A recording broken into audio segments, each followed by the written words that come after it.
आपने इसका last part नहीं देखा है तो उसको देखना ना भूलें, नहीं तो आपको स्टोरी समझ में नहीं आएगी। तो हमने लास्ट पार्ट में देखा था कि यूजी की मौत हो जाती है, जिसके बाद हम टोक्यो में एक अजीब से बंदे के साथ 3 कर्स स्पिरिट को देखते हैं जो कि सकुना की उंगलियों के बारे में बात करते हैं और एक कैफ़े में जाते हैं। ये लोग असल में दुनिया पर राज करना चाहते थे, जिसके लिए इन्हें 2 काम करने होंगे। गोजो को रास्ते से हटाना होगा और सकुना को अपनी तरफ करना होगा। दूसरी तरफ गोजो कियोताकी से स्कूल के हॉस्पिटल में मिलता है और गोजो बहुत गुस्से में था क्योंकि फर्स्ट ईयर को स्पेशल ग्रेड से लड़ने भेजना कोई इत्तेफाक की बात नहीं थी। ये उनके हायर अप्स की चाल थी ताकि वो यूजी को मार सकें। इसीलिए गोजो को इतना गुस्सा आ रहा था और वो हायर अप्स को मारने की सोच लेता है।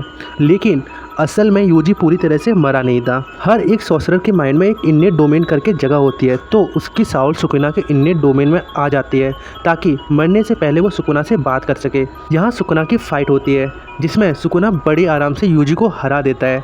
अब सुकुना यूजी के आगे एक डील ऑफर करता है जिसमें वो यूजी के हर्ट को हील करके इसको वापस जिंदा कर देगा, लेकिन इसके बदले में उसको 2 कंडीशन है। पहली कंडीशन, जब भी सुकुना चाहेगा यूजी की बॉडी का कंट्रोल ले सकता है सिर्फ 1 मिनट के लिए और उससे एक्सटेंशन वर्ड बोलना होगा। दूसरी कंडीशन, यूजी भूल जाएगा कि उस बीच में ऐसी कोई डील हुई थी। यूजी इस डील के लिए मान जाता है, लेकिन ये शर्त थी कि सुकुना उन 60 सेकंड में किसी भी इंसान को हर्ट नहीं करेगा। सुकुना को इससे कोई दिक्कत नहीं थी और वो दोनों एक वाउंडिंग वो लेते हैं। ये एक कॉन्ट्रैक्ट की तरह होता है जिसमें इन दोनों में से कोई भी कॉन्ट्रैक्ट नहीं तोड़ सकता। और सुकुना इस डील के लिए इसलिए माना था क्योंकि वो मेगुमी के साथ कुछ करने वाला है। फिर हमें हॉस्पिटल दिखाया जाता है। कियोटाका गोजो से पूछता है वो टीचर क्यों बन गया।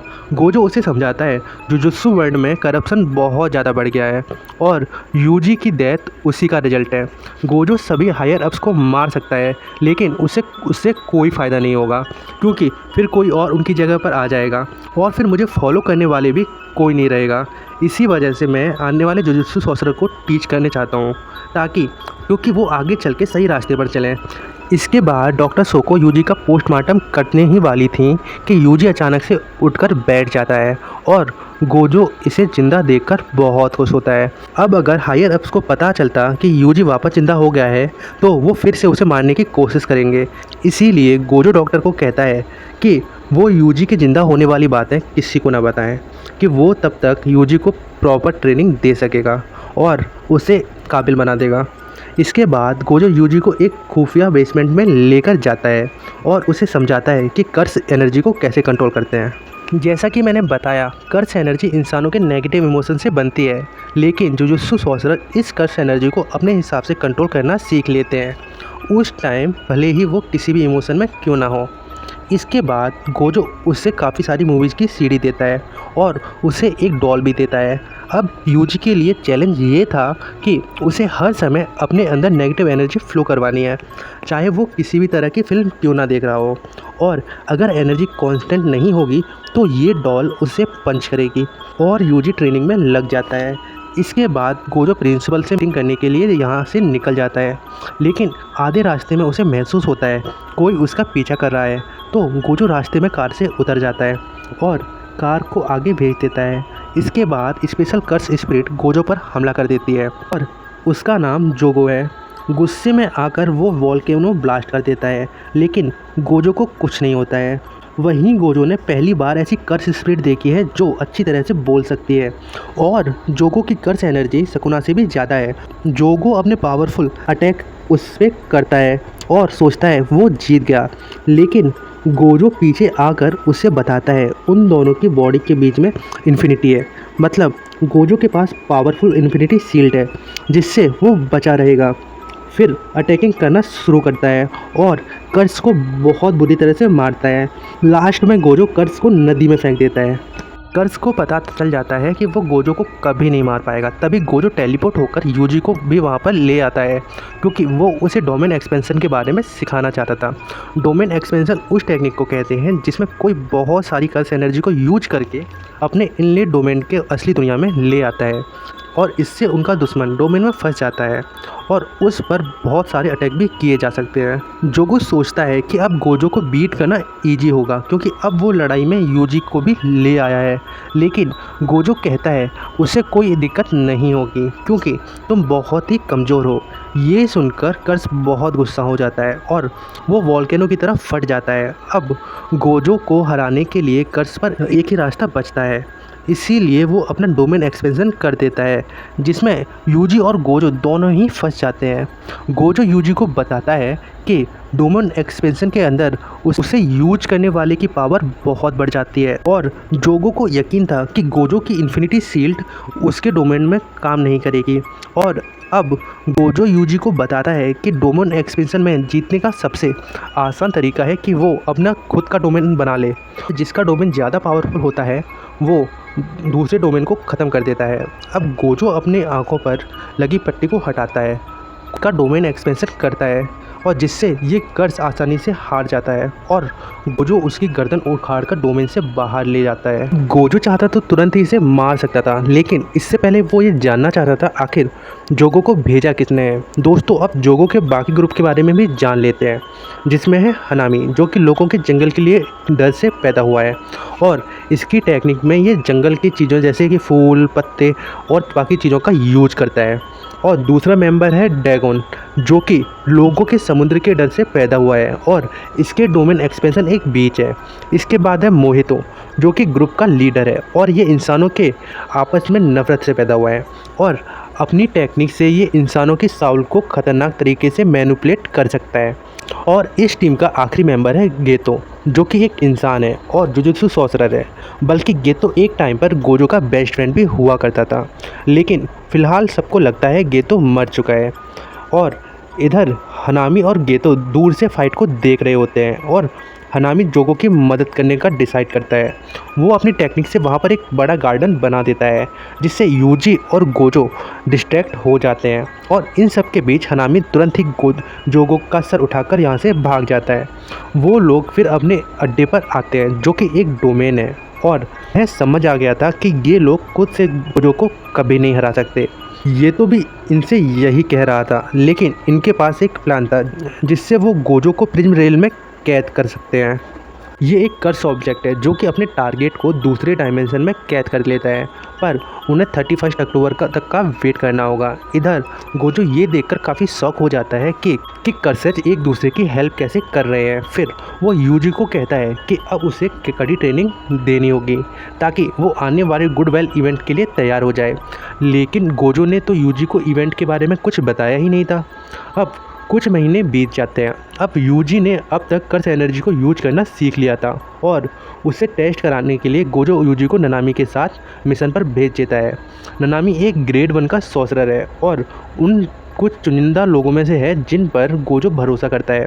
अब ये दोनों एक क्राइम सीन को इन्वेस्टिगेट करने जाते हैं जहाँ पर एक सिनेमा हॉल में 3 स्टूडेंट का मर्डर कर दिया गया था और उनके शरीर बुरी तरह से मुड़े हुए थे, यानी ज़रूर इसके पीछे किसी कर्स स्पिरिट का हाथ था। अब यहाँ से ननामी को 2 चीज़ें पता चलती हैं। पहली कि इस क्राइम के दौरान यहाँ पर जुम्पाई नाम का एक लड़का मौजूद था और दूसरा किलर ने जानबूझकर कुछ के लिए वो छोड़े थे। शायद वो चाहता था कोई उसे ढूंढ ले। और इन क्लूज का पीछा करते करते ननामी एक सिवर यानी नाले तक पहुंच जाता है।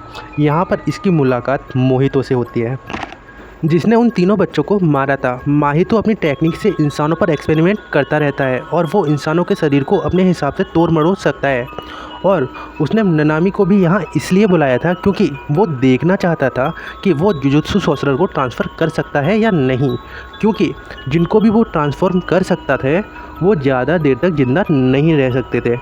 माहितो खुद के शरीर को भी चेंज कर सकता है। अब इन दोनों में बहुत कमाल की फ़ाइट होती है और ननामी की पावर थी वो अपने दुश्मन का वीक पॉइंट को पहचान कर उस पर हमला करता था, पर इन दोनों की फ़ाइट में कोई भी नहीं जीतता क्योंकि माहितो मलबे के नीचे दब जाता है और ननामी को वहाँ से भागना पड़ता है। इस समय यूजी को उस विटनेस के पास पूछताछ के लिए भेजा जाता है और उसे पता चलता है कि ये लड़का जुम्बी भी कर्स को देख सकता है और उन लड़कों का मर्डर उसकी आंखों के सामने ही हुआ था। लेकिन जुम्पी को इस बात का कोई दुख नहीं था। असल में वो तीनों लड़के जुम्पी को स्कूल में बहुत ज़्यादा परेशान करते थे और उसे रोज़ मारा पीटा करते थे। उन्होंने जुम्पी की लाइफ को नरक जैसा कर दिया था। मर्डर के बाद माहितो जुम्पी से मिला था क्योंकि वो उसके काम आ सकता है। जैसा कि हमने जाना था, इनका दूसरा गोल ही सुकुना को अपनी तरफ करना था।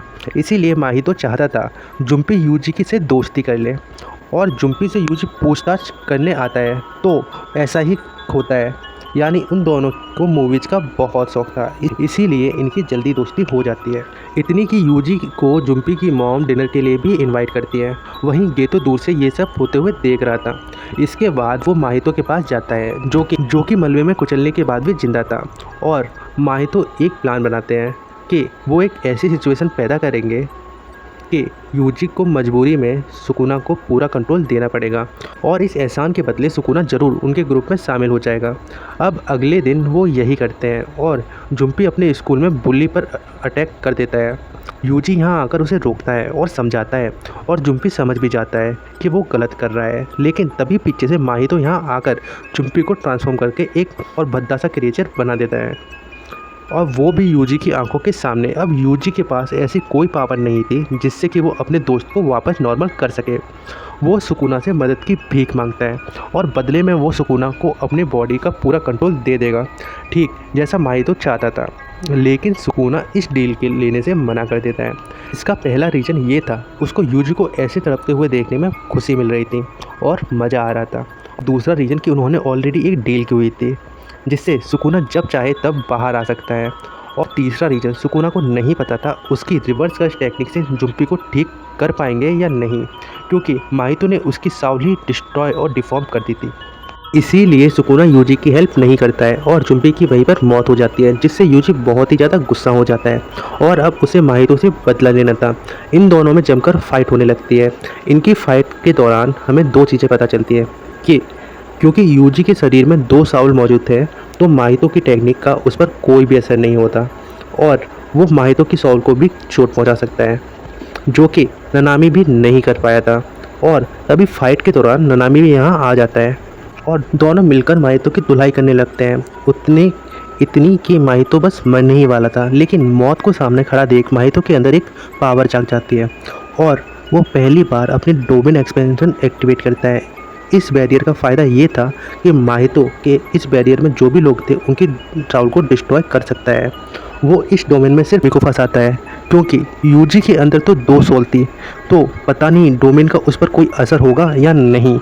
अब माहितो ननामी को मारने ही वाला था कि लेकिन ये देखकर उसके होश उड़ जाते हैं कि यूजी उसका डोमेन फोड़कर उसके अंदर आ जाता है। डोमेन अंदर से जितना स्ट्रांग होता है बाहर से उतना ही कमज़ोर होता है। सुकुना, जिसे कर्स का राजा कहा जाता है, वो बहुत कमंडी है और माहितो को उसके सामने कोई औकात नहीं थी और उसे ये पसंद नहीं आता कि माहितो ने बिना उसकी परमिशन के सुकुना की साउल को छुआ। दोस्तों, सुकुना को अपने और मागुमी के अलावा और किसी से कोई फ़र्क नहीं पड़ता, इसीलिए सुकुना माहितो को डोमेन को डिस्ट्रॉय कर देता है। अब माहितो के पास एक ही रास्ता बचा था, रूम दबाकर भाग जाना, और वो ऐसा ही करता है।